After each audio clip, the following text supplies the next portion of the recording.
हाँ तो चालू करिए આપણે બુદ્ધ ને મહાવીર સુધીની વાત આપણે જોઈ હતી અને છેલ્લે બૃહદત્થ મૌર્યની હત્યા કરીને પુષ્યમિત્ર શૃંગે શૃંગવંશની સ્થાપના કરી એટલે સુધી આપણે વાત જોઈ હતી. હવે એના પછી ગુપ્ત યુગ અને એના અન્ય શાસકો વિશે આપણે આજે જોવાનું છે. ગુપ્ત યુગમાં આટલા શાસકો આપણે અહીંયા છે એ જોઈ લઈએ કે શ્રીગુપ્તથી માંડી શ્રીગુપ્ત, ઘટોત્કચ એનો પુત્ર ચંદ્રગુપ્ત એ પ્રથમ, પછી સમુદ્રગુપ્ત, ચંદ્રગુપ્ત બીજો જેને વિક્રમાદિત્ય કહેવાય છે, અને કુમારગુપ્ત પહેલો, સ્કંદગુપ્ત. આ જે શાસકો છે એ ગુપ્ત યુગના શાસકો છે. ચંદ્રગુપ્ત મૌર્ય અને ચંદ્રગુપ્ત પ્રથમ, ચંદ્રગુપ્ત બીજો એવા નામ આવે તો થોડું ભૂલ ન થાય જોઈ લેવું. મૌર્ય વંશમાં પણ ચંદ્રગુપ્ત હતો અને ગુપ્ત યુગમાં પણ ચંદ્રગુપ્ત છે. એમાં પણ ચંદ્રગુપ્ત પ્રથમ અને ચંદ્રગુપ્ત બીજો. અહીં જે ગુપ્ત યુગને જે ભારતનો સુવર્ણ યુગ કહેવામાં આવે છે, એમ ગુજરાતનો સુવર્ણ યુગ સોલંકી યુગને કહેવામાં આવે છે, સોલંકી શાસનને. એવી રીતે ભારતના સુવર્ણ યુગ તરીકે ગુપ્ત યુગને કહેવામાં આવે છે. અહીં ચંદ્રગુપ્ત પહેલો જે એટલેથી આપણી વાત ચાલુ થાય છે, એની સ્થાપના કરનાર જે હતો એ હતો શ્રીગુપ્ત, અને શ્રીગુપ્તના પુત્ર ઘટોત્કચ અને એનો પુત્ર ચંદ્રગુપ્ત પ્રથમ જે ગાદી આવ્યો એ ખૂબ વિશેષ મહત્વનું કામ કર્યું એટલે એની કેટલીક બાબતો અહીંયા નોંધી છે. હવે જે સાલવારી ચાલુ થાય છે એ ઈસવીસન પૂર્વેની નથી, પરંતુ ઈસવીસનની જ છે. એની પહેલા જે આપણે ભણ્યા એ ઈસવીસન ચાલુ થયું એનાથી પહેલાની વાત આપણે પહેલા ભણ્યા. હવે જે આપણો ઇતિહાસ ચાલુ છે એ ઈસવીસનની શરૂઆતની સદીઓનો ચાલુ છે. એટલે સમથિંગ અત્યારે 2022નું વર્ષ ચાલે ઈસવીસન પ્રમાણે. એ મુજબ આ શરૂઆતની સદીઓ ગણી લેવાની. આ સમયની અંદર જે ચંદ્રગુપ્ત પહેલો થઈ ગયો, ચંદ્રગુપ્ત પહેલો સાંભળીને તમે ગુપ્ત યુગનું શાસનની શરૂઆત અને સ્થાપના કરનાર શાસક કોણ? તો શ્રીગુપ્ત યાદ રાખજો. કારણ કે ચંદ્રગુપ્ત પહેલાથી તો વ્યવસ્થિત રીતે એનું તંત્ર ચાલ્યું એટલે એની વિશેષ વાત કરવામાં આવી છે, પણ શરૂઆત શ્રીગુપ્તે કરી હતી. મહારાજને બદલે આ સમયની અંદર મહારાજા ધીરાજનું બિરુદ ધારણ કર્યું. પહેલા મહારાજ શબ્દ વપરાતો, પણ ચંદ્રગુપ્ત પહેલાથી મહારાજા ધીરાજનું બિરુદ ચાલુ થયું. ચંદ્રગુપ્ત પહેલા એ સોનાના સિક્કા બહાર પડાવ્યા હતા, અને એનો રાજ્યાભિષેક થયો ત્યારથી એણે ગુપ્ત સંમત શરૂ કરાવ્યો. એટલે આ પ્રશ્ન તમારા માટે મહત્વનો છે. જ્યાંથી હિન્દના ઇતિહાસમાં કાળગણના અને કાળક્રમ અનુસાર ઐતિહાસિક બનાવોની ગોઠવણી શક્ય બની. એટલે કે ઐતિહાસિક બનાવો નોંધવાની શરૂઆત કેટલેથી આ ઘટના ઘટી એ શરૂઆત ચંદ્રગુપ્ત પહેલાનો રાજ્યાભિષેક થયો અને ત્યાંથી એની શરૂઆત થઈ. એટલે કે ગુપ્ત સંવતની શરૂઆત કયા શાસનકાળ દરમિયાન થઈ? તો એ તો નામમાં જ ખબર પડી જાય છે કે ગુપ્ત શાસનકાળ દરમિયાન થઈ હશે, પરંતુ કયા શાસકના ગાળામાં થઈ? તો એ ચંદ્રગુપ્ત પહેલાના શાસન દરમિયાન ગુપ્ત સંવતની શરૂઆત થઈ. એટલે જ આટલેથી જે ઇતિહાસ છે એને ચોક્કસ સમયવાળો ઇતિહાસ કહેવામાં આવે છે. સમ્રાટ સમુદ્રગુપ્ત. સમુદ્રગુપ્તની માહિતી પ્રયાગરાજના સ્તંભલેખ એટલે કે પ્રયાગ પ્રશસ્તિ અને એના સિક્કાઓમાંથી મળે છે. હવે આ જે પ્રયાગ પ્રશસ્તિ છે એ જે સ્તંભ લેખ લખ્યો હતો એ લખનાર કવિ હતા રાજકવિ હરિસેન. આ પ્રશ્ન અમુક વખત પરીક્ષાઓમાં પૂછાયેલો છે કે પ્રયાગ પ્રશસ્તિ કયા કવિએ લખ્યું હતું? તો પ્રયાગ પ્રશસ્તિ રાજકવિ હરિસેને લખી હતી, અને એની અંદર જે લખેલી બાબતો છે એના આધારે આ સમુદ્રગુપ્તની માહિતી મળે છે અને કેટલાક સિક્કાઓની અંદર પણ એની નોંધ છે, એટલે એના આધારે પણ કહી શકાય છે કે સમ્રાટ સમુદ્રગુપ્ત કયા સમયમાં થઈ ગયા, કેવા શાસક હતા. ટૂંકમાં આ બધા શાસકો આપણે ઇતિહાસને એક સમયરેખામાં બાંધી દઈશું કે ભાઈ આટલી બાબતો હતી એ ઈસવીસનથી પહેલાની હતી. ઈસવીસનથી પહેલામાં પણ કેટલાક ભાગ પાડી દેવાના, જેમ કે સિંધુ ખીણની સંસ્કૃતિનો સમય, મહાજનપદો અને ગણરાજ્યોનો સમય, બુદ્ધ અને મહાવીરનો સમય, એમ થોડા ડિવાઈડ કરીને યાદ રાખવાનો પ્રયત્ન કરવાનો, એટલે તમને સાલવારી થોડી યાદ રહી જાય છે. વાર્તા સ્વરૂપે મગજમાં ગોઠવી દેવાની. પછી ઈસવીસનની શરૂઆતથી એ ગાળાની અંદર કયા શાસકો આવ્યા, તો આ ગુપ્ત વંશ આવશે, એ મૌર્ય વંશની પછી. તો મૌર્ય વંશ થોડો ઈસવીસનથી પૂર્વેમાં આવે છે, એને યાદ રાખવું તો અત્યારે 2022ની સાલ ચાલુ છે, એટલે 2501 વર્ષ જેવું થાય બુદ્ધના સમયને, એટલે ઈસવીસનથી પૂર્વે 300-400 વર્ષનો ગાળો યાદ રાખી અને એને યાદ રાખવાનું. આ રીતે જે ગુપ્ત વંશની શરૂઆત જે છે એ ઈસવીસન ચાલુ થયું એટલેથી થાય છે, એટલે આપણે કહી શકીએ કે 2000 જેવા વર્ષ થાય. એના પછી આ જે કવિ હતા, આ જે શાસક હતા, એમણે અનેક કાવ્યોની રચના કરી અને કવિરાજનું બિરુદ પણ મેળવ્યું. કમનસીબે તેનું એક પણ કાવ્ય મળતું નથી. ઘણા બધા કાવ્યો રચ્યા હતા, પરંતુ અત્યારે એમનું એક પણ કાવ્ય મોજૂદ છે નહીં. એક સિક્કામાં સમુદ્રગુપ્તને વીણા વગાડતો બતાવવામાં આવ્યો છે, જે બતાવે છે કે સંગીતના ખૂબ બધા શોખીન હશે. તો કયા શાસકને વીણા વગાડતો બતાવવામાં આવ્યો છે સિક્કામાં, તો એ સમુદ્રગુપ્ત છે. તેણે અશ્વમેધ યજ્ઞ કર્યો હતો. હવે જોજો તમે, આ યજ્ઞોને હિન્દુ ધાર્મિક વિધિઓને એ બધું આજે ગુપ્ત વંશના સમયગાળા દરમિયાન ચાલુ થાય છે, અને આપણે બધા એવું માનીને બેઠા છીએ કે 4-4, 5-5 હજાર વર્ષ થઈ ગયા છે આને, એટલે આપણા મગજમાં ખોટો ઇતિહાસ અને સમયગાળો ભરાઈ ગયો છે. હવે એના પછી આવે છે સમ્રાટ ચંદ્રગુપ્ત બીજો, જેને આપણે વિક્રમ રાજાના નામથી ઓળખીએ છીએ. સમ્રાટ ચંદ્રગુપ્ત બીજો એટલે કે વિક્રમાદિત્ય. કયો ગુપ્ત વંશનો કયો શાસક વિક્રમાદિત્ય તરીકે ઓળખાયો, તો એ સમ્રાટ ચંદ્રગુપ્ત બીજો. એ ખાસ યાદ રાખજો, કારણ કે એના સમયની અંદર ઘણું બધું રાજ્યની અંદર વ્યવસ્થિત અને સારું એવું ચાલ્યું. ગુપ્ત વંશનો સૌથી પ્રતિભાશાળી શાસક જો કોઈ હોય તો એ તો વિક્રમાદિત્ય. આપણે વાર્તાઓમાં બીજે સાંભળતા હોઈએ છીએ વિક્રમ રાજા, વિક્રમને વેતાળની વાત ને એવું બધું વાર્તાઓને ફેરવીને અલગ અલગ કથાઓ બનાવવામાં આવી છે. અને જ્યારે જ્યારે એ વિક્રમ રાજાની વાતની કોઈ આપણને ખબર પડે તો યાદ કરવાનું કે આ વિક્રમ રાજા કે જેને કહેવામાં આવે છે વિક્રમાદિત્ય થઈ ગયા, એમના જ સમયની અંદર કાલિદાસ, વેતાલ ભટ્ટ એ બધા થઈ ગયા. તો વિક્રમાદિત્ય સમ્રાટ ચંદ્રગુપ્ત બીજો એ ગુપ્ત વંશનો સૌથી પ્રતિભાશાળી શાસક હતો. ગુજરાત ઉપર હુમલો કરી સક્ષત્રપ વંશના રાજ્યનો અંત કર્યો અને આ વિજયની યાદમાં એને સકારી બિરુદ મળ્યું. આ પ્રશ્ન પરીક્ષામાં પૂછાય એવો છે. સકારીનું બિરુદ કયા રાજાને મળ્યું હતું, તો સમ્રાટ ચંદ્રગુપ્ત બીજા અથવા વિક્રમાદિત્યને સકારીનું બિરુદ મળ્યું હતું, અને એના કારણે એ વિક્રમાદિત્ય કહેવાયો હતો. વિક્રમાદિત્ય એટલે કહેવાયો.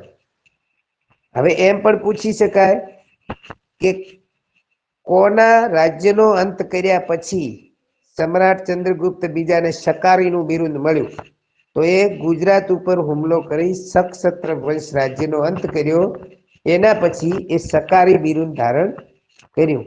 આ પ્રશ્ન અગાઉ પરીક્ષાઓમાં પૂછાયેલો છે. સકારી બિરુદ ધારણ કરનાર રાજા કોણ હતો?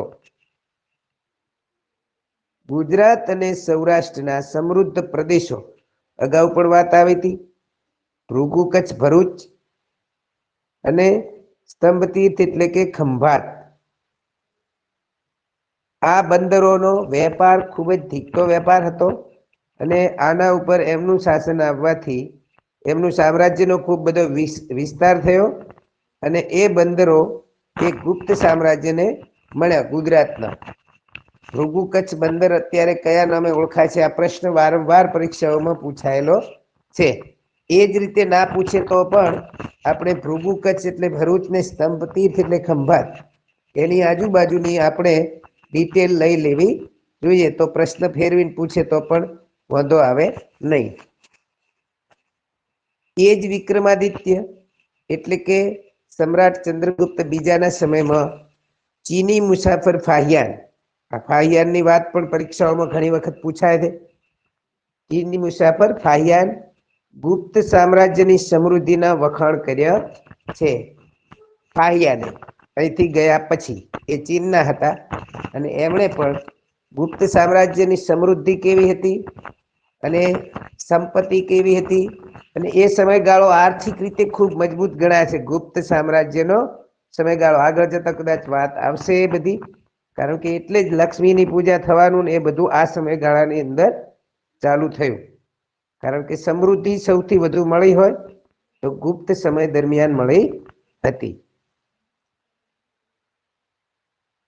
ચંદ્રગુપ્ત બીજો એ વૈષ્ણવ ધર્મી હોવા છતાં બીજા ધર્મો પ્રત્યે એ આદર રાખતો હતો. એ પોતે ભલે વૈષ્ણવ ધર્મ પાળતો હતો પણ બિન સાંપ્રદાયિક ભારત દેશ જેવું ત્યારે એ પણ વર્તતા હતા અને બીજા ધર્મો પ્રત્યે પણ આદર રાખતા હતા.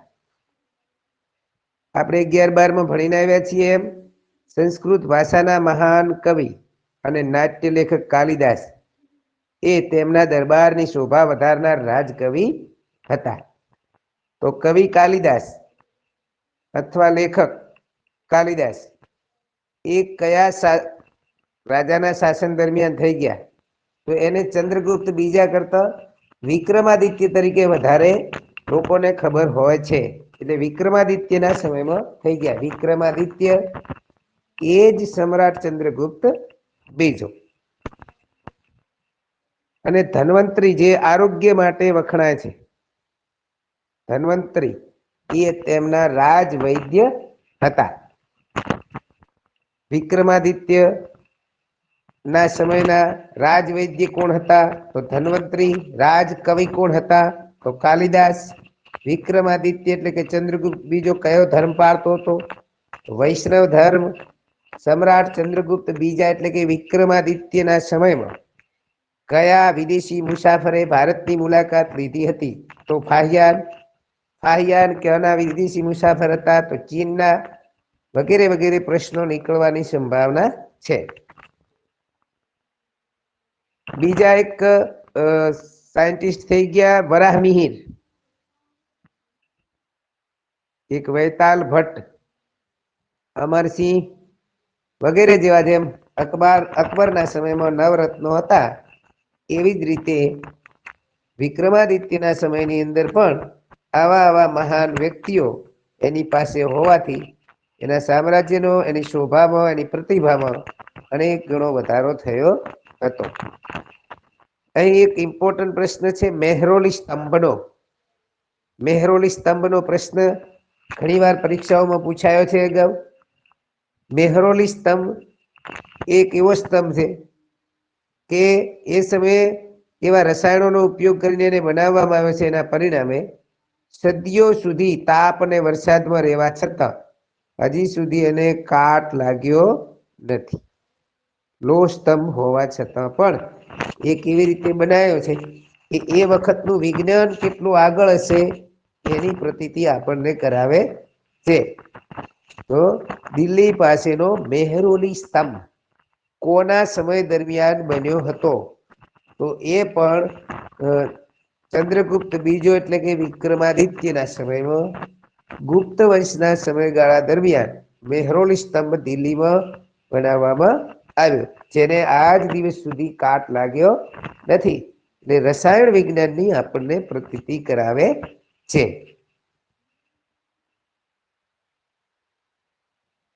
એના પછી આવે છે કુમારગુપ્ત પહેલો.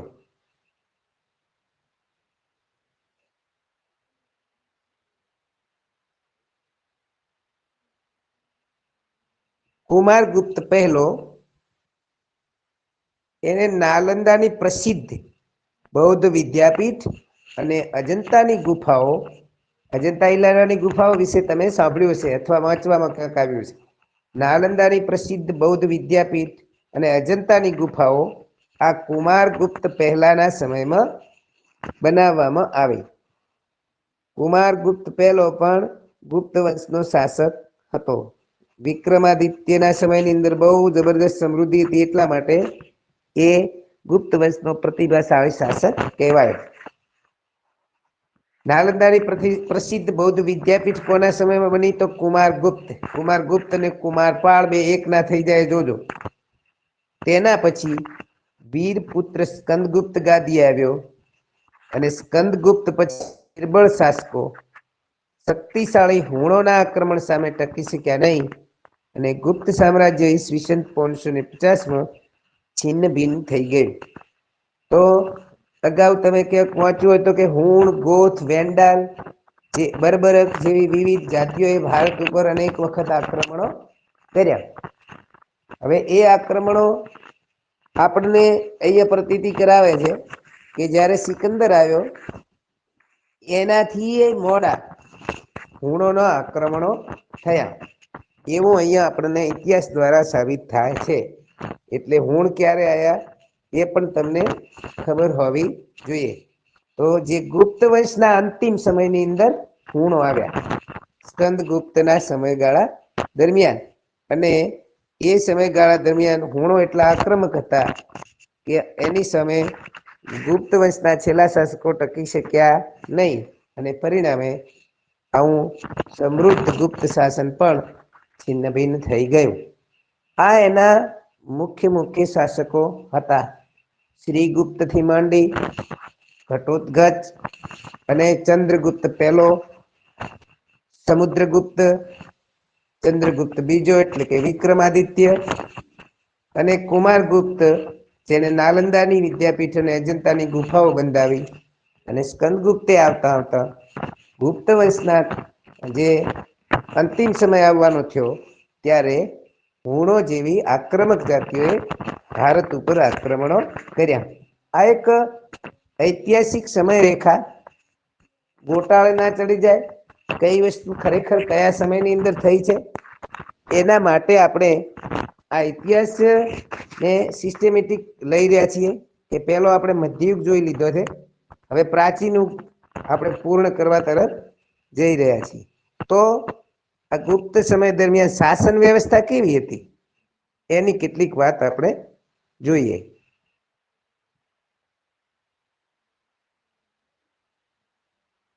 જુઓ, આપણે અલગ અલગ સમયની વિવિધ શાસન વ્યવસ્થાઓ વિશે પણ જોયું, તો એવી જ રીતે અહીંયા પણ આટલું બધું શાસન ચાલ્યું છે ગુપ્ત વંશનું. તો એમાં મુખ્યત્વે સમ્રાટ કેન્દ્ર સ્થાને હતા. અને અહીંયા શબ્દ બદલાય છે. જુઓ, અલગ અલગ સમય અલગ અલગ શબ્દો અસ્તિત્વમાં આવ્યા છે. મહારાજા ધીરાજ અને પરમ ભાગવત જેવા બિરુદ આ સમયગાળા દરમિયાન આવ્યા. મૌર્ય સમયમાં સમ્રાટ શબ્દ તો હતો, પરંતુ મહારાજા ધીરાજ અને પરમ ભાગવત જેવા જે બિરુદ છે એ મૌર્ય સમય દરમિયાન હતા નહીં. અને એ આ શબ્દો આપણે અમુક અમુક શબ્દ પકડી લેવાના કે કયા સમયગાળા દરમિયાન એનું એ અસ્તિત્વ આવ્યું, તો એ આપણને ખબર પડે અને એના આધારે યાદ રહી શકે. હવે એ સમયગાળા દરમિયાન કેટલાક અલગ અલગ જે હોદ્દાઓ હતા એને અહીંયા મૂકવામાં આવ્યા છે. જે રાજ્યનો મુખ્ય સેનાપતિ હતો એને મહાબલાધિકૃત કહેવામાં આવતો. મુખ્ય સેનાપતિ ગુપ્ત શાસન દરમિયાન આ જે બધા શબ્દો છે એને પૂછવા હોય તો એ રીતે પૂછી શકાય. મારે ધ્યાનમાં આવ્યું તો આ ચોથા નંબરનું એક વખત પૂછાયું હતું કે ગુપ્ત સમય દરમિયાન હાથીની સેનાના વડાને કયા નામે ઓળખવામાં આવતો? આવો પ્રશ્ન એક પૂછાયેલ છે, મહાપિલુપતિ. એવી રીતે આમાંથી ગમે ત્યાંથી પ્રશ્ન પૂછી શકે. તો આપણે થોડું 2-4 વખત નજરમાં નાખ્યું તો ઓપ્શન આવે એટલે ખબર પડી જાય. મુખ્ય સેનાપતિ જે હતો એને મહાબલાધિકૃત કહેવાતું. મહેલો અને દ્વારોના રક્ષકો હોય એ બધા રક્ષકોનો વડો. અહીંયા યાદ રાખજો, મહાપ્રતિહાર કોને કહેવાતું એમ કરી અને પ્રશ્ન પૂછે તો થોડી તકલીફ થાય. અને એવી રીતે પૂછી નાખે ઓપ્શનમાં કે મહેલો અને દ્વારોનો વડો, મહેલો અને દ્વારોના રક્ષકોનો વડો, એમ 2 ઓપ્શન મૂકી દે તો આપણે થોડું કન્ફ્યુઝન થઈ જાય. એટલા માટે ખાસ જોઈ લીધો કે મહેલો અને જે દ્વાર હતા તે રક્ષકો મૂકવામાં આવતા. એ બધા રક્ષકો ઉપર એક મુખ્ય વ્યક્તિ એટલે મહાપ્રતિહાર. એવી રીતે આપણે જોવાનું છે. એને કહેવાતો મહાપ્રતિહાર. મહેલો અને દ્વારોના રક્ષકોના વડા. ઘોડેસવાર સેનાનો વડો હોય, ઘોડેસવારની આખી સેના હોય એનો મુખ્ય વડો એટલે મહાઅશ્વપતિ. હાથીની સેનાનો વડો એટલે મહાપિલુપતિ. હવે જો અશ્વપતિ આપણને સમજવામાં આવે છે, પ્રતિહાર એટલે રક્ષણ કરતા એ સમજવામાં આવે છે. અહીં નામ જ બિલકુલ બદલાઈ જાય છે. હાથીની સેનાનો વડો, એમાં કે ગજ કે હાથી એવું નામ જ આવતું નથી. તો આ થોડું વિશેષ રીતે યાદ રાખવું પડે. મહાપિલુપતિ કહેવાય હાથીની સેનાનો વડો. પેલા તો અશ્વપતિ આવે છે એટલે તમને યાદ રહી જાય. દસ્તાવેજો સાચવવા માટે પુસ્તપાલ રાખવામાં આવતા હતા. એ દસ્તાવેજ સાચવવાનું કામ કરતા એને પુસ્તપાલ તરીકે ઓળખતા. આટલા હોદ્દા ગુપ્ત શાસન દરમિયાન હતા. પ્રાંતને ભુક્તિ કહેવાતું અને જિલ્લાને વિષય કહેવાતું. આ શબ્દ થોડો ગુપ્ત સમય દરમિયાનનો મહત્વનો છે. જે પ્રાંત હોય એને ભુક્તિ અને જિલ્લો હોય એને વિષય કહેવાતું હતું. ધાર્મિક સ્થિતિ કેવી હતી? તો આ ખાસ સમજવા જેવું છે. ધાર્મિક સ્થિતિ ગુપ્ત યુગમાં હિન્દુ ધર્મ અને સંસ્કૃતિ પૂર્ણ કળાએ ખીલ્યા. એની પહેલા મૌર્ય સમયની અંદર બૌદ્ધ ધર્મ અને જૈન ધર્મનો ફેલાવો બહુ જબરજસ્ત પ્રમાણમાં થયો. એમાં પણ વિશેષ કરીને બૌદ્ધ ધર્મ, કારણ કે સમ્રાટ અશોકે કલિંગના યુદ્ધ પછી હૃદય પરિવર્તન થવાથી આખા ભારતની અંદર જે શિલાલેખો કોતરાયા હતા એમની અંદર પણ જીવ હત્યા ને બધું ને યુદ્ધો ના હોવા જોઈએ ને બધું, એમના દીકરા દીકરી કે પૌત્રો પણ યુદ્ધ ના કરે એ માટે એમણે એ શિલાલેખો મૂક્યા હતા. એટલે બૌદ્ધ ધર્મનું પ્રચાર અને પ્રસાર બહુ જબરજસ્ત થયો. મતલબ કે ઈસવીસનની પહેલા.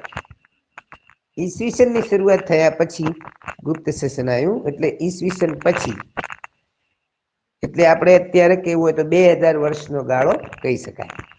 1700-2000 એવા. એમાં હિન્દુ ધર્મ અને સંસ્કૃતિ પૂર્ણ કળાએ ખીલ્યા. વૈષ્ણવ ધર્મને આ સમયગાળા દરમિયાન રાજ્ય ધર્મનો દરજ્જો મળ્યો. વિષ્ણુ અને તેના અવતારો શ્રી રામ, શ્રી કૃષ્ણ આ સમયમાં મહદ અંશે પૂજાતા હતા. મોટા ભાગે એમની પૂજા થવા માંડી હતી. વિષ્ણુ અને તેના અવતાર એટલે કે શ્રીરામ, શ્રી કૃષ્ણ એ વિષ્ણુના અવતાર તરીકે પૂજાવા માંડ્યા અને લક્ષ્મીને દેવી તરીકે બહુ જ ખ્યાત થયા. લક્ષ્મી જે હતા, હવે જુઓ તમે, એ પ્રતિક રૂપે હોય એવું લાગે છે. અગાઉ પણ મેં વાત કરી કે આ સમયગાળા દરમિયાન સમૃદ્ધિ બહુ જબરજસ્ત મળી અને ભારતની નામના આખા વિશ્વ ઉપર થઈ. એટલા માટે એ સમયમાં ધનની પૂજા એટલે કે લક્ષ્મીને દેવી તરીકે ખ્યાતિ મળી. એ પણ ગુપ્ત વંશના સમયગાળા દરમિયાન. બીજું કે રામાયણ અને મહાભારત તેમજ પુરાણોનું પુનઃ સંકલન થયું. એને વિશેષ કરીને વ્યવસ્થિત તૈયાર કરવામાં આવ્યા લેખકો દ્વારા અને કવિઓ દ્વારા. એટલે રામાયણ અને મહાભારતનું પણ વિશેષ અસ્તિત્વ ગુપ્ત સમય દરમિયાન આવે છે. શ્રીમદ ભગવદ્ ગીતા આ સમયે ખૂબ મહત્વપૂર્ણ ગ્રંથ બન્યો. બૌદ્ધ સમય દરમિયાન જે અહિંસાવાદી વાત હતી એની સામે પડકાર રૂપે ભગવદ્ ગીતા આ સમયે વિશેષ કરીને યુદ્ધનો મહિમા બતાવતો ગ્રંથ કે શ્રી કૃષ્ણના મુખેથી કૃષ્ણને અર્જુનને એ કહેવામાં આવ્યું અને કર્મનો મહિમા ભક્તિનો મહિમા એ બધું એટલે શ્રીમદ ભગવદ્ ગીતા આ સમયનો ખૂબ મહત્વપૂર્ણ ગ્રંથ બન્યો. એમાં મૌર્ય સમય દરમિયાન એ ત્રિપિટકનું વિશેષ મહત્વ રહ્યું. બુદ્ધનો ધર્મગ્રંથ એમ હિન્દુ ધર્મનો ધર્મગ્રંથ ભગવદ્ ગીતાનું વિશેષ મહત્વ ગુપ્ત સમયગાળા દરમિયાન રહ્યું. દક્ષિણ ભારતમાં શૈવ સંતો, આ પ્રશ્ન થોડો નોંધજો. દક્ષિણ ભારતમાં જે શૈવ સંતો હતા એને નયનાર અને વૈષ્ણવ સંતો હતા એને અલવાર કહેવાતા હતા. દક્ષિણ ભારતમાં શૈવ સંતોને કયા નામે ઓળખવામાં આવતા? તો નયનાર. અને વૈષ્ણવ સંતોને કયા નામે ઓળખવામાં આવતા? તો અલવાર. મહિષાસુર મર્દિની દુર્ગા એની પૂજા પણ આ સમયગાળા દરમિયાન પ્રચલિત થઈ. સૂર્ય અને કાર્તિકેયની પૂજા પણ પ્રચલિત થઈ. તો અહીં તમે સમજી શકો છો કે હિન્દુ ધર્મનું વધારેમાં વધારે અસ્તિત્વ એ ગુપ્ત વંશ દરમિયાન પ્રચલિત થયું અને વિશેષ કરીને બધા જ એમના ગ્રંથો અને ખાસ કરીને દેવી દેવતાઓની પૂજાઓ એ બધું ગુપ્ત વંશમાં વિશેષ મહત્વ રહ્યું.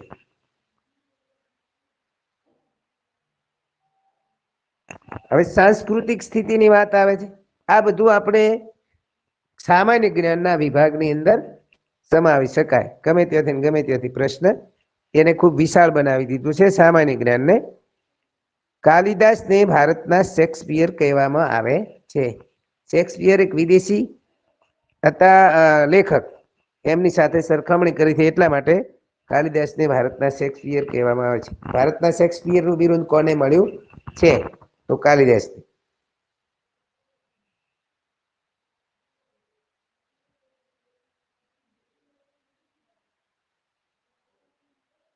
અભિજ્ઞાન શાકુંતલમ, રઘુવંશમ, મેઘદૂતમ જેવા મહાકાવ્યોની રચના કાલિદાસે કરી હતી. આ પ્રશ્ન પણ ઘણી વખત ગમે ત્યાંથી આમાંથી ઉઠાવવામાં આવે છે કે કયું કોનું મહાકાવ્ય છે આમાંથી. અભિજ્ઞાન શાકુંતલમ, રઘુવંશમ, મેઘદૂતમ ગોખી જ નાખવાના. આ કાવ્યો કવિ કાલિદાસના છે. પછી ગુજરાતમાં ગોપ મંદિરો, નૈના કોઠારનું પાર્વતી મંદિર, જોશીનું મંદિર એ ભારતના સૌ પ્રથમ ઇટેરી મંદિરો છે. એ પણ આ ગુપ્ત શાસન દરમિયાન તૈયાર થયા. ગુજરાતના ગુપ્ત મંદિરો, નૈના કોઠારનું પાર્વતી મંદિર, જોશીનું મંદિર એ આખા ભારતના સૌ પ્રથમ ઇટેરી મંદિરો છે. ગુપ્તયુગ મંદિર સ્થાપત્યની શરૂઆત દર્શાવે છે. મંદિર સ્થાપત્યની શરૂઆત કયા સમયગાળા દરમિયાન થઈ? તો ગુપ્ત યુગ દરમિયાન થઈ. દુર્ગા, બુદ્ધ, કૃષ્ણ, શિવની મૂર્તિઓ આ કાળે મોટા પ્રમાણમાં બની. વિશેષ કરીને આ સમય દરમિયાન આ બધી મૂર્તિઓ બની. એના પછી સંસ્કૃતિ પછી મુદ્દો છે વિજ્ઞાનની સ્થિતિ શું હતી ગુપ્ત યુગ દરમિયાન? આર્યભટ્ટ અને વરાહમિહિર આ સમયમાં થયા. આર્યભટ્ટ અને વરાહમિહિર. આર્યભટ્ટે શૂન્ય અને દશાંશ પદ્ધતિની શોધ કરી. શૂન્ય અને દશાંશ પદ્ધતિની શોધ કરનાર કોણ હતા? તો આર્યભટ્ટ. કોના સમયમાં? તો ગુપ્ત શાસન દરમિયાન. બૃહદ સંહિતા નામનો ગ્રંથ કોણે લખ્યો? તો વરાહમિહિરે. વરાહમિહિર એક વૈજ્ઞાનિક હતા અને ખગોળ શાસ્ત્રી હતા.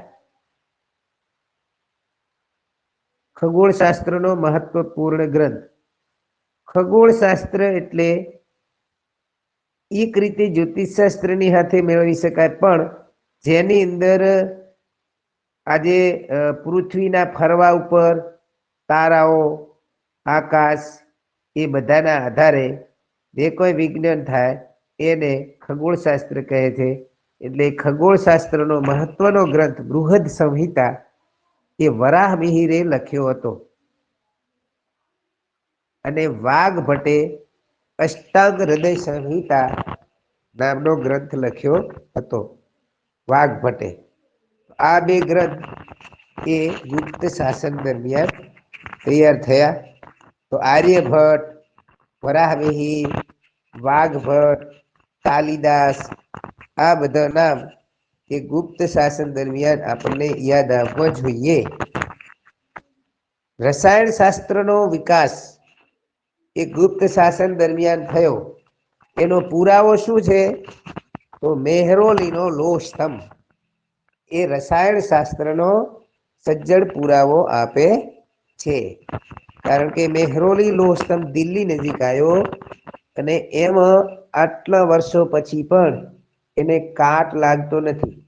એ ખુલ્લામાં તાપમાં ઊભો છે અને માથે વરસાદ પણ પડે છે, તેમ છતાં કાટની અસર ન થાવી એ બનાવતી વખતે વપરાયેલા રસાયણોની તાકાત છે. એટલે રસાયણ શાસ્ત્રનો વિકાસ પણ ગુપ્ત યુગ દરમિયાન થયો. એનું ઉદાહરણ છે મેહરોલીનો લોહ સ્તંભ. મેહરોલીનો લોહ સ્તંભ યાદ રાખવા જેવો છે. મેહરોલી લોહ સ્તંભ વિશે ડિટેલ કોઈને જોવી હોય તો જોઈ લેજો. ગુપ્ત યુગ પછી પ્રાચીન ભારતના રાજ્યોમાં હર્ષવર્ધનનું રાજ્ય મહત્વપૂર્ણ ગણાય છે. જ્યારે ગુપ્ત યુગ પૂરો થાય છે ત્યારે હર્ષવર્ધન, જે આપણે અગાઉ મધ્યયુગ ભણ્યા એમાં રાજપૂત યુગની જે શરૂઆત થઈ એ હર્ષવર્ધન ઉત્તર ભાગ નર્મદા નદીથી ઉપરનો ભાગ ભારતનો એટલે ઉત્તર ભાગ અને નર્મદા નદીથી દક્ષિણનો ભાગ એ ભાગમાં પુલકેશી નામનો રાજા થયો. અને એ બે રાજાઓ એ પ્રાચીન સમયના ભારત દેશના છેલ્લા રાજાઓ ગણાય છે. એના પછી સમગ્ર ભારત જે હતું અખંડ ભારત એ અખંડ ભારત રહેતું નથી અને અલગ અલગ નાના નાના રજવાડાઓમાં વિભાજિત થઈ જાય છે. એટલા માટે અહીં ગુપ્ત વંશ પછી પ્રાચીન ભારતના રાજ્યોમાં હર્ષવર્ધનનું રાજ્ય મહત્વપૂર્ણ ગણાય છે. અને આ હર્ષવર્ધન એ થાણેશ્વરના પુષ્યભૂતિ વંશના હતા.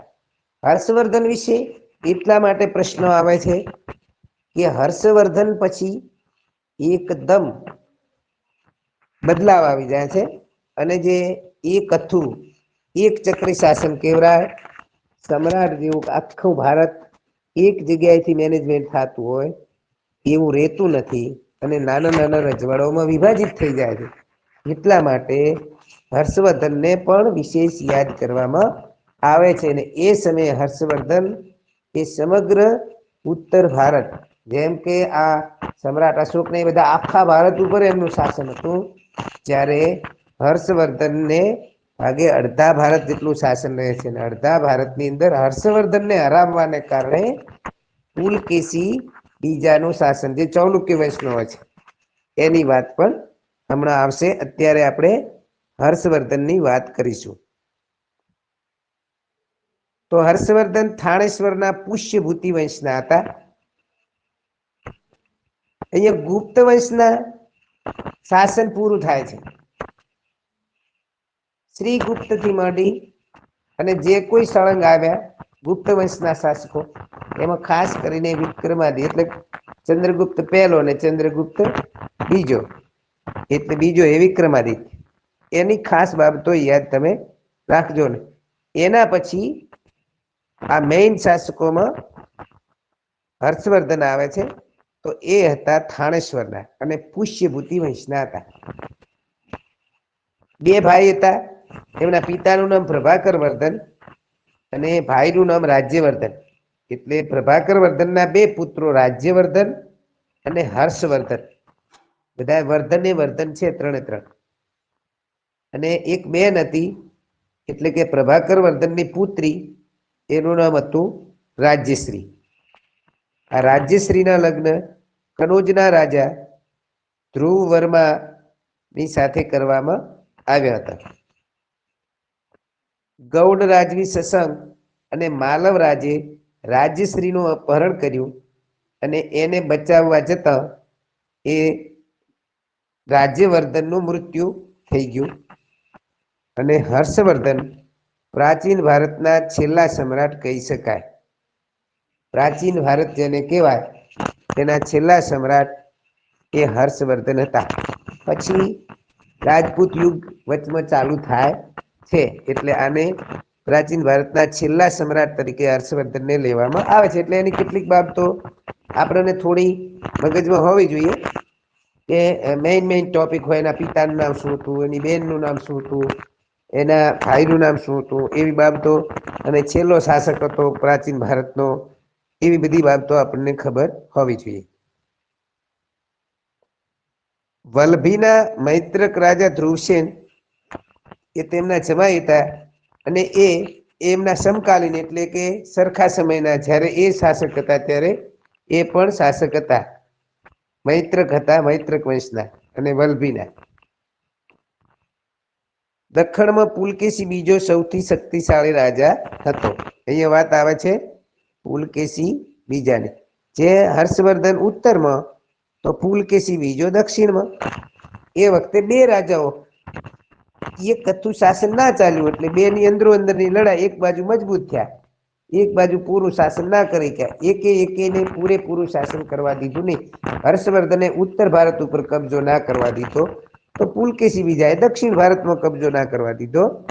એ રીતે બે શક્તિશાળી શાસકો થઈ ગયા અને ભારત બે વિભાગની અંદર શાસન કરવા માંડ્યું. હર્ષવર્ધન અને પુલકેશી વચ્ચે નર્મદાના યુદ્ધમાં સમ્રાટ હર્ષનો પરાજય થયો. એટલે પુલકેશીએ હર્ષવર્ધનને હરાવ્યા હોવાને કારણે પુલકેશી બીજો પણ શક્તિશાળી શાસક બની ગયો.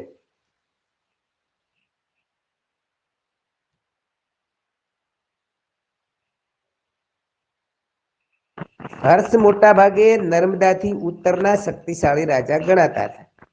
તેમના સમયમાં મહાન ચીની યાત્રી યુએન સ્વાંગ ભારત આવ્યા.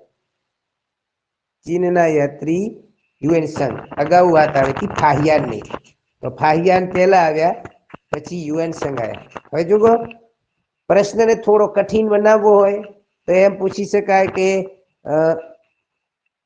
ચીની મુસાફરો, નીચેના મુસાફરોને એમના ભારતમાં આવવાના સમયગાળાના ક્રમ મુજબ ગોઠવો અને પછી બધા મુસાફરો મૂકી અને એનો નીચે ક્રમ મૂકી દેવામાં આવે કે 1 2 3 4, 4 3 2 1, 2 1 3 4 એમ અલગ અલગ. તો આપણને એનો સમયગાળો કોણ પહેલું આવ્યું કોણ પછી આવ્યું એ આપણને થોડી ખબર હોવી જોઈએ.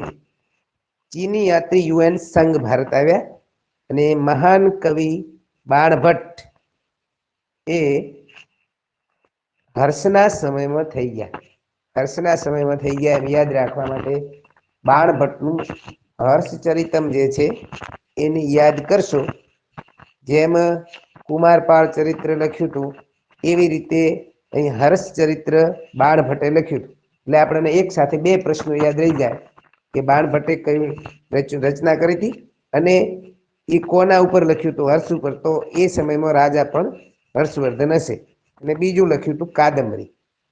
હવે અહીંયા ભૂલ એ થાય કાલિદાસમાં બાણભટ્ટનું જાતું રહે, બાણભટ્ટમાં કાલિદાસનું, એટલે આપણે અલગથી એને મેઘદૂતમ ને બધા આવ્યા તો એ કાલિદાસમાં યાદ રાખવાના રહે ને બાણભટ્ટમાં હર્ષચરિત્ર મને કાદંબરી. અને હર્ષે પ્રિયદર્શિકા અને રત્નાવલી નાટકો પણ લખ્યા. ખુદ જે શાસક હતા હર્ષવર્ધન એ પણ સાહિત્ય પ્રેમી હોય એવું લાગે છે. એમણે પ્રિયદર્શિકા અને રત્નાવલી નાટકો લખ્યા. બીજું નાગાનંદ નામનું વિશિષ્ટ નાટક આ જાતક કથાઓ ઉપરથી એમણે લખ્યું છે. બૌદ્ધની જાતક કથાઓ ઉપરથી નાલંદા વિદ્યાપીઠને નિભાવવા માટે 100 ગામ ભેટ આપ્યો હતો. આ પ્રશ્ન પણ પરીક્ષાઓમાં અગાઉ પૂછાયેલ છે. નાલંદા વિદ્યાપીઠને નિભાવ ખર્ચ માટે 100 ગામ ભેટ કયા શાસકે આપ્યો હતા? તો એ હર્ષવર્ધને આપ્યા હતા. આ હતી ગુપ્ત વંશના શાસન પછીના છેલ્લા શાસકોમાં ઉત્તર ભારતના શાસક હર્ષવર્ધનની વાત. અને હવે આવે છે દક્ષિણ ભાગના શાસક પુલકેશી બીજાની વાત. પુલકેશી બીજો એ ચાલુક્ય વંશનો શાસક હતો. હર્ષવર્ધન પુષ્યપુતી વંશના હતા, થાણેશ્વરના. પુલકેશી બીજો ચાલુક્ય વંશનો હતો. સમ્રાટ હર્ષના સમકાલીન એટલે સરખા સમયના રાજાઓમાં આ સૌથી શક્તિશાળી શાસક હતો પુલકેશી બીજો. જેમ બુદ્ધ ને મહાવીર સમકાલીન હતા, એક સમયમાં થઈ ગયા હોય એવા, એવી રીતે પુલકેશી બીજો અને હર્ષવર્ધન પણ સમકાલીન શાસકો હતા. પણ એમાં પણ શક્તિશાળી શાસક પુલકેશી બીજાને કહી શકાય, કારણ કે નર્મદાના યુદ્ધમાં પુલકેશી બીજાએ હર્ષવર્ધનને હાર આપી હતી. દક્ષિણ પથના સ્વામીનું બિરુદ પ્રાપ્ત કર્યું. આવા પ્રશ્નો નોર્મલ કહી શકાય. તમે એમની ડિટેલ યાદ રાખી લો કે દક્ષિણના હતા, એટલે એના આધારે થોડી અંદાજ આવી જાય કે દક્ષિણના હતા માટે દક્ષિણ પથના સ્વામી કહેવાય. હવે અહીંયા થોડાક પ્રશ્નો લીધા છે કે મહાભારતની રચના ભારત વર્ષની ભવ્યતામાં એ વેદવ્યાસે કરી હતી અને જય સંહિતાથી પહેલા ઓળખાતું હતું મહાભારત. પુરાણોની સંખ્યા 18 જેટલી છે. બૌદ્ધ ધર્મનો મૂળ ગ્રંથ ત્રિપિટક છે અને શુદ્ધ વિનય અને અભિધમ એટલે કે શુદ્ધ પિટક, વિનય પિટક અને અભિધમ પિટક એમ 3 ભાગમાં છે. મિલિંદ પાનહો નામનો બૌદ્ધ ગ્રંથ એ નાગસેન નામના વ્યક્તિએ લખ્યો હતો. મિલિંદ પાનહો. જૈન ગ્રંથોને આગમ ગ્રંથો કહેવામાં આવે છે અને આવા આગમ ગ્રંથો 12 છે. ગઈકાલના લેક્ચરમાં આપણે સાંભળ્યું હતું કે આગમ ગ્રંથોમાંથી જૈન ધર્મના પુરાવા મળે છે, એટલે કે મહાવીરના. દક્ષિણ ભારતનું વિશિષ્ટ સાહિત્ય કયું? તો કે સંગમ સાહિત્ય એ દક્ષિણ ભારતનું વિશિષ્ટ સાહિત્ય છે. શું કામ? તો એ વખતે સભા ભેગી કરી અને એની અંદર બોલી કવિતાઓ બીજી રજૂઆત કરી અને પછી પ્રસારિત કરવામાં આવતું હતું, એટલે એને સંગમ સાહિત્ય કહેવામાં આવતું. સંસ્કૃત ભાષાનો સર્વશ્રેષ્ઠ વ્યાકરણ ગ્રંથ એ છે પાણિનીનું અષ્ટાધ્યાયી. એ સંસ્કૃત ભાષાનો સર્વશ્રેષ્ઠ વ્યાકરણ ગ્રંથ છે. તો ગુપ્ત શાસન, એની વ્યવસ્થા, એ સમયગાળા દરમિયાનની સંસ્કૃતિ, એ સમયગાળા દરમિયાનનું વિજ્ઞાન, એ સમયગાળા દરમિયાનનું ધર્મ, એ બધી બાબતો આપણે આજના લેક્ચરમાં ભણી લીધી છે. અને તમે એને હવે અહીંયા આપણે જે પ્રાચીન ઇતિહાસ છે એને પૂર્ણ કરીએ છીએ. મધ્યયુગનો ઇતિહાસ આપણે લઈ ચૂક્યા છીએ, એટલે એની સાથે જોડી દેજો. હર્ષવર્ધનને એટલા માટે લીધા છે કે તમને ખબર પડી જાય કે હર્ષવર્ધન પછી સામંતશાહીનો ઉદય થયો. સામંતો પોતપોતાની રીતે પોતાનું જીવન ચલાવવા માંડ્યા, કોઈ કોઈનું માને નહીં, પોતપોતાના રજવાડાને મોટું બનાવવા એ પ્રયત્ન કરવા માંડ્યા. બીજાના રજવાડાને મદદ કરવાની ભાવના ઓછી થઈ ગઈ અને એના કારણે વિવિધ જગ્યાએ અલગ અલગ રાજપૂત રાજાઓ એ અસ્તિત્વમાં આવ્યા. એટલે એને રાજપૂત યુગ, મધ્યયુગ ગાળાનો પ્રાચીન પછીનો, ગુપ્ત વંશ પછીનો સમયગાળો અને હર્ષવર્ધન પછીનો. હર્ષવર્ધન સુધી તો એક ચક્રી શાસન હતું ભારતમાં. પછી ધીમે ધીમે નાના નાના રજવાડાઓમાં વિભાજિત થઈ ગયું અને પરિણામે અલગ અલગ રાજપૂતો અસ્તિત્વમાં આવ્યા. જેમાં ગુજરાતના, રાજસ્થાનના, માળવાના, પછી એમ અલગ અલગ પાછા વંશજો આવ્યા. રાષ્ટ્રકૂટો, પલ્લવો, એ બધા જે પાછળ આવ્યા એમાં આપણા ગુજરાતના આપણે ભણ્યા હતા. એમાં સોલંકીઓ ભણ્યા હતા, ચાવડા ભણ્યા હતા, એ બધી જે વાત આવી હતી, વાઘેલા, એ બધા રાજપૂત યુગના જે આવ્યા એ આના પછીનો સમય આવ્યો. અને ત્યાંથી પછી ક્રમશઃ આ રીતે એક કામ કરજો તમે, છેક સિંધુ ખીણની સંસ્કૃતિથી માંડી અને મુગલ શાસનમાં આમ તો બહાદુર શાહ જફર વિશે પણ આવશે, પણ આપણે એ ભણવામાં લીધું નહોતું. તો એટલે સુધીના ઇતિહાસને થોડું વાગોળી લીધો. એટલે આપણે ટૂંક સમયની અંદર આટલામાંથી એક ટેસ્ટ એ ફરીથી લઈ લઈએ રવિવાર સુધીના સમયની અંદર, અને બધા એની તૈયારીમાં રહેજો. પ્રશ્નો ગમે ત્યાંથી આટલા ગાળામાંથી મૂકવામાં આવશે. તો અહીં બસ આટલું જ હતું. આજનું લેક્ચર ને અહીં પૂર્ણ કરું છું. નવી ચર્ચા કઈ હોય તો તમારા તરફથી સાંભળી લઈએ.